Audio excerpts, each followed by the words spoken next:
เชียงใหม่สืบสานเวลาผ่าน131 ปีนานไกลวัดพระบาทอุดมรุ่งเรืองงามตาเจ้าน้อยบุญธรรมสาขาหลวงปวงเชียงใหม่ปกครองหัวเมืองฟ้าทุ่มเทแรงกายแรงใจทุกชาติพันธุ์รวมใจรักษา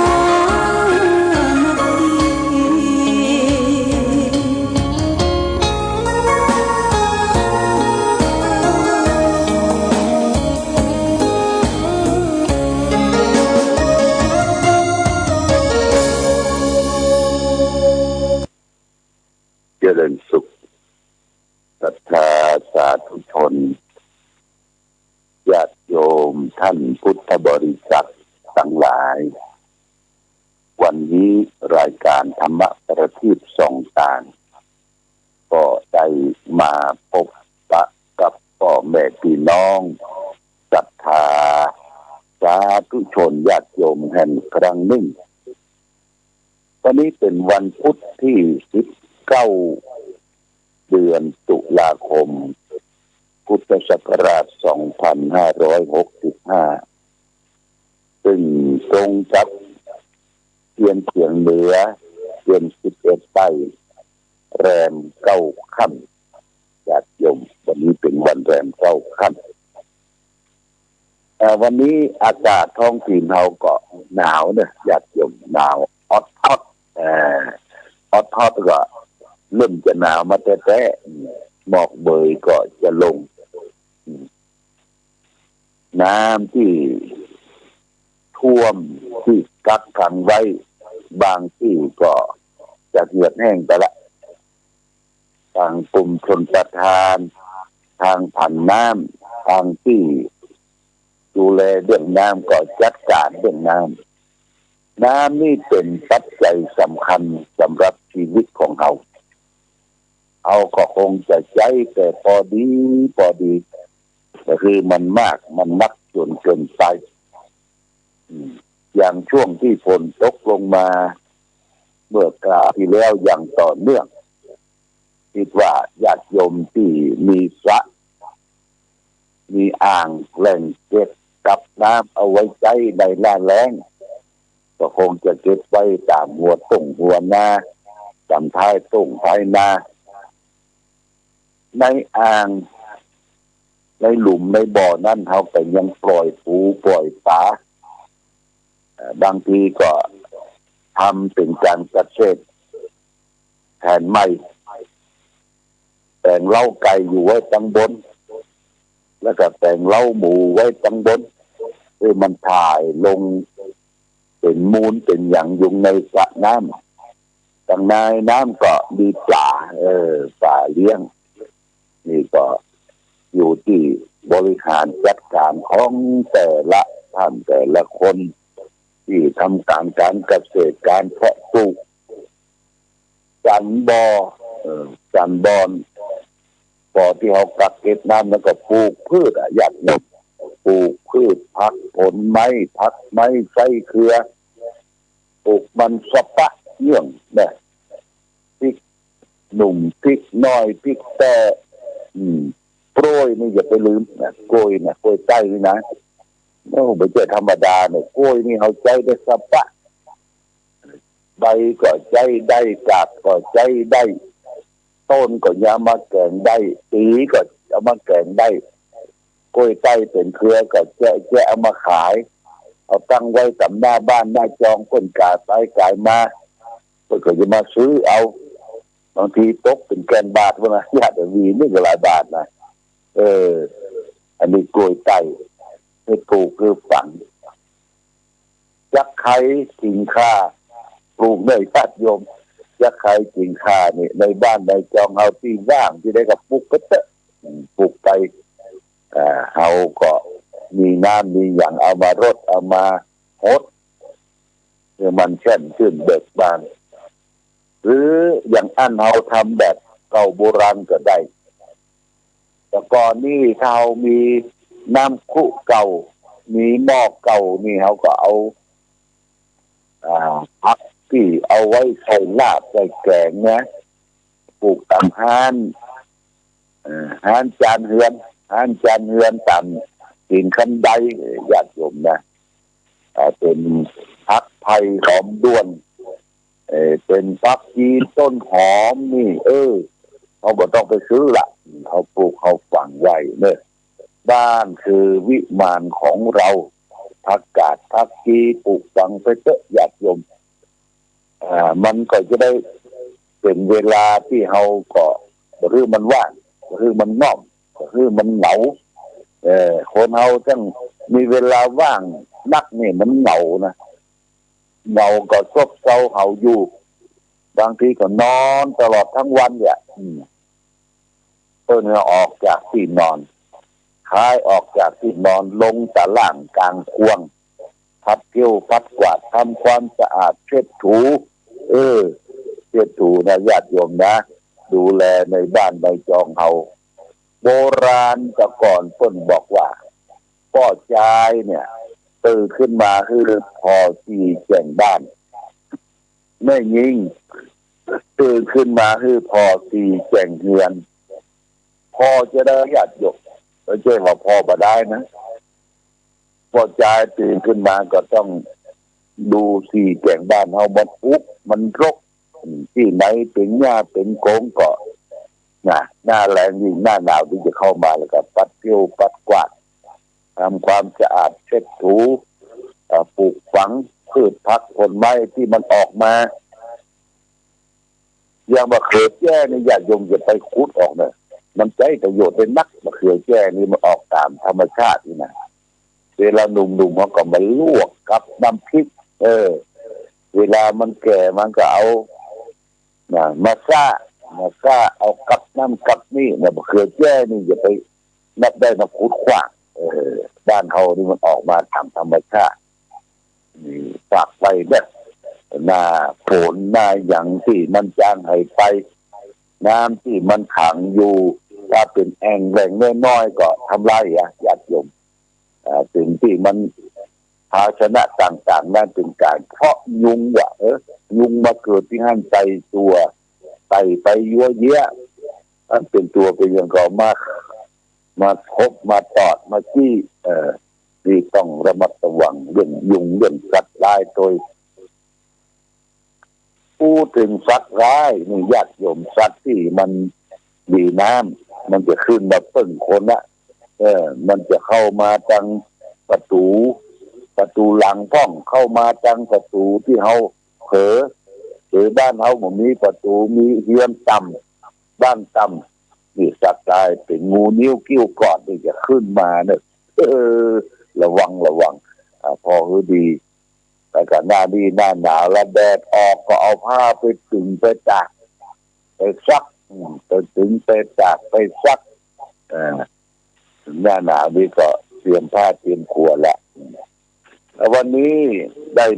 มาพบกับในวันพุธวันนี้วันที่19แต่ว่าวันที่18ก็ไ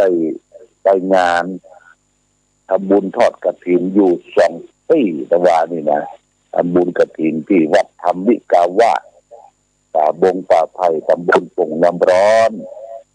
จะได้ไปร่วมเป็นประธานกล่าวสัมโมทนิยกถาอนุโมทนาขอบคุณก็มีเจ้าภาพกฐินก็คือคุณบุญธรรมคุณพันนีนามล้ำสวมส้มดูนาหลังจากนั้นมาฉันเพลเรียบร้อยแล้วคณะเจ้าภาพเจ้าเก่าก็คือบุญธรรมคุณพันนีสวมส้มดูนาก็ป้ากันขึ้นไปทอดกฐินที่วัดสวนชานี่เป็นหมู่บ้านเล็กๆอยู่ตังน้ำหูห้วยจนุแต่ป้ากันไปทอดกฐินแล้วก็มีศรัทธาญาติโยมพี่น้องใจใหญ่พี่น้องดาละอ่างตะลองแห่ต้นแห่หยังเป็นที่ม่วนที่งานก็ได้ไปเป็นประธานร่วมกับหลวงพ่อเสือตาทิพย์จากพุ่นบางระจันวันนี้หลวงพ่อเสือเป็นติ๊กแล้วเนี่ยไป เป็นมาพำนักพักที่วัดพระธาตุศรีมหาโพธิโพธารามประมาณ1 อาทิตย์ได้มาร่วมทอดกฐินที่วัดพระธาตุศรีมหาโพธิโพธารามไปร่วมกฐินทอดของไอ้สุวรรณบุญอุไรวันสุวรรณอโชติที่ทำสายของน้อยเป็นกับที่กระติกใส่ที่สิงห์บุรีโมทนาญาติโยมทั้งสาธุชนหลังจากนั้นมาตอนบ่ายตะวันนี้ก็ได้ไปเยี่ยมไปร่วมเยี่ยมศพคุณแม่จันสมยอดแก้วเหลืองคุณแม่จันสมยอดแก้วเหลืองนี่เป็นแม่บ้านเป็นภรรยาของพ่อศรีมายอดแก้วเหลืองพ่อหลวงศรีมายอดแก้วเหลืองอยู่ที่บ้านสันต้นมือญาติโยมเลยทกสไปหน่อยก็ไปไปจ๋าแล้วก็พ่อศรีมายอดแก้วเหลืองก็บอกว่าท่านหลวงพ่อว่างวันใดก็มาเทศสักคืนเป็นจะเอาศพไว้ตั้งแต่ตะวาไปจนถึงวันที่23จะมีการเสียศพของคุณแม่จันสมยอดแก้วเหลืองก็หลวงศรีมาก็จากกันตะวาว่าเอาหลวงพ่อมาเทศวันที่20นี่จะเป็นวันพุธละญาติโยมมันว่างพอดี21ก็ติดงาน22ก็ติดงาน23ก็ติดงานเลยว่างวันที่20จะไปเทศโปรดถ่ายยายบุญที่บ้านพระหลวงศรีมายอดแก้วเหลืองในการทำบุญอุทิศคือแก่แม่จันสมยอดแก้วเหลืองอายุ80 ปีแม่จันสมนะก็ได้อยู่เป็นคู่ทุกข์คู่ยากกับพ่อหลวงศรีมายอดแก้วเหลืองคณะลูกหลานตั้งศพไว้ที่บ้านสันต้นมือในญาติโยมและโดยเฉพาะคืนวันที่22คืนวันที่22พ่อหลวงศรีมาก็ว่าอยากจะนิมนต์ท่านพระครูอภิวัตรวัฒนวิกรมหรืออาจารย์ยันยงประธานขึ้นสีขาวมาเทศสักคืนนะหลวงพ่อแต่ว่าก็หลวงพ่อก็โทรไปหาท่านพระครูอภิวัตรวัฒนวิกรมผลปรากฏว่าวันที่22นี่ว่างพอดีจะมาเทศคืนสุดท้ายในญาติโยมเนี่ยพี่น้องบ้านใกล้บ้านเคียงบ้านสันต้นมือสันห้างป่าแดงที่ไหนใกล้เคียงก็มาฟังเทศท่านพระครูอภิวัตรวัฒนวิกรมที่วัดปากกลางเจริญญาติโยมประธานขึ้นสีขาวเพิ่นจะขึ้นบัดเทศคืนวันที่22ที่บ้านแม่จันสม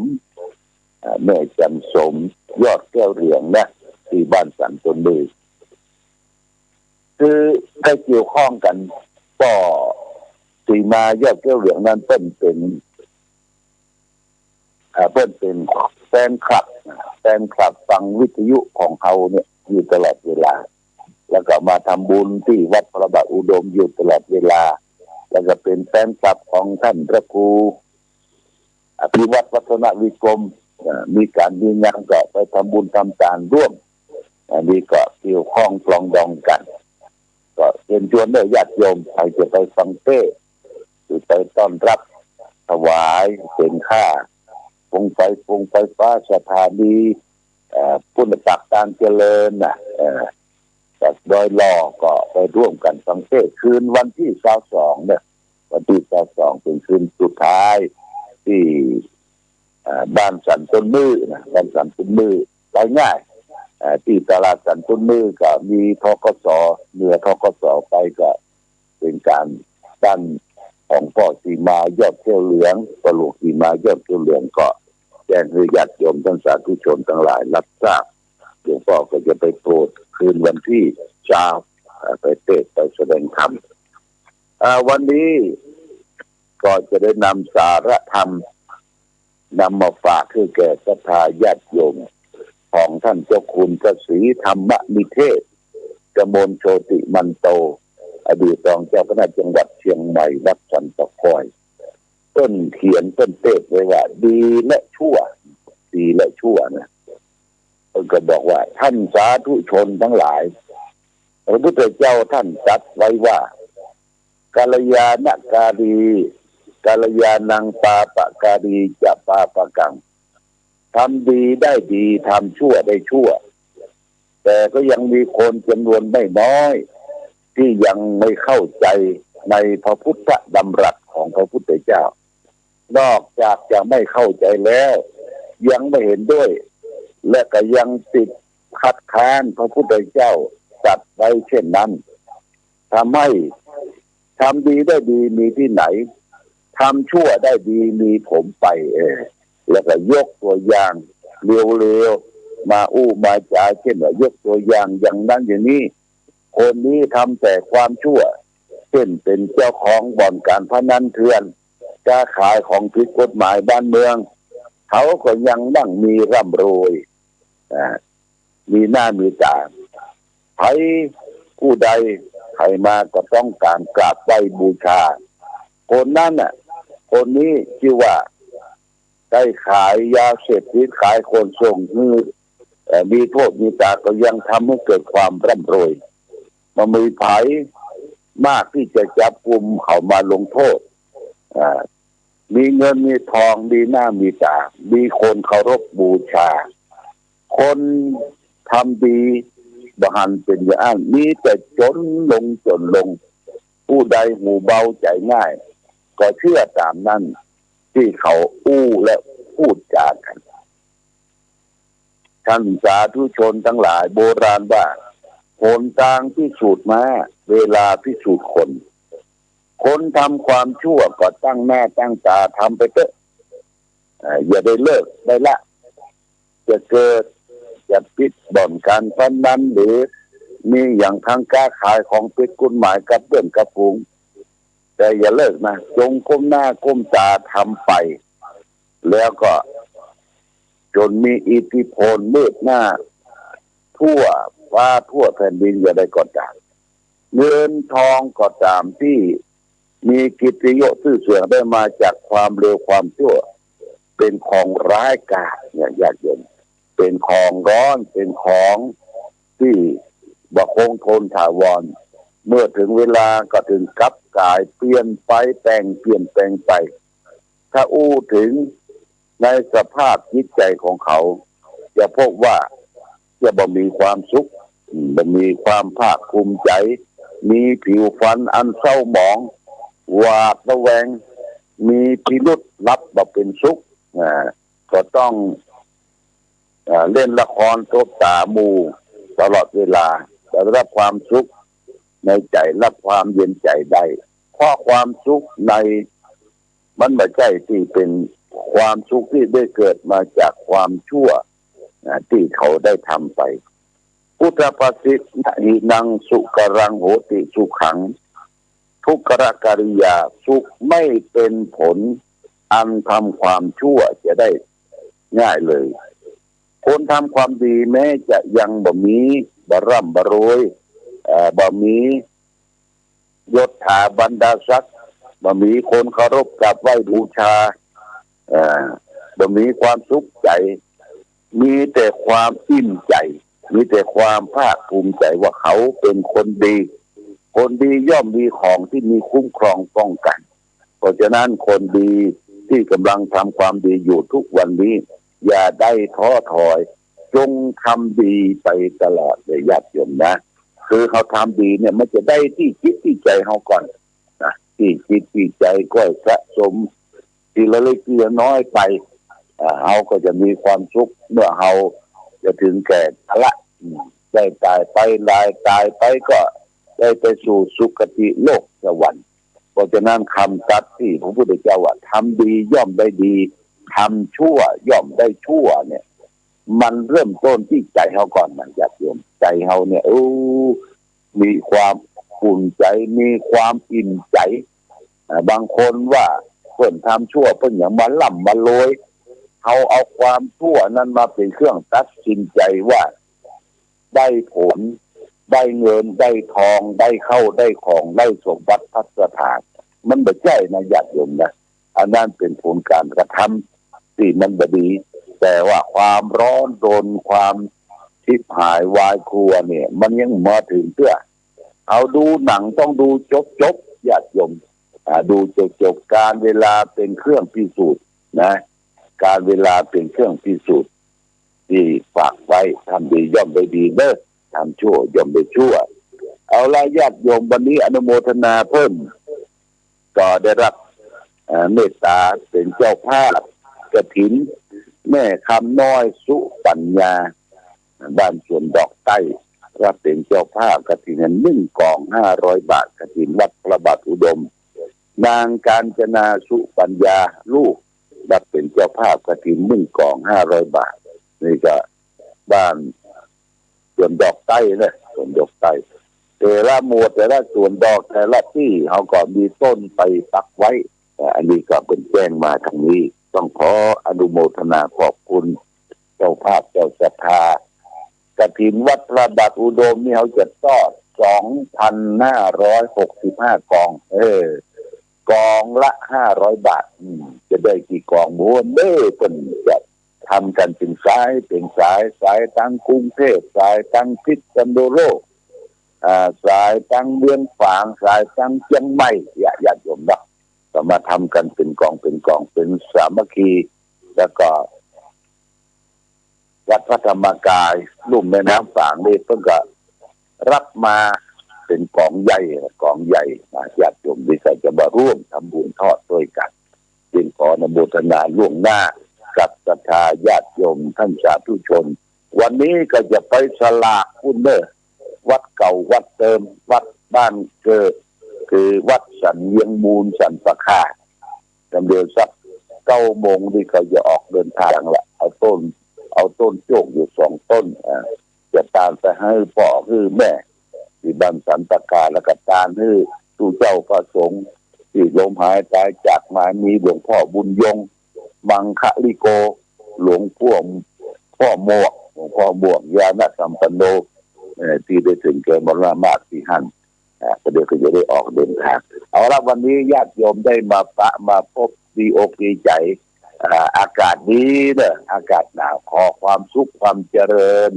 ความรุ่งเรืองความวัฒนาถาวรจงเกิดมีขึ้นกับศรัทธาญาติโยมท่านผู้ฟังทุกท่านคือท่านทั้งหลายได้ประสบโชคดีประกอบไปด้วยอายุวันนะสุขภระเหมือนกันทุกรูปทุกท่าน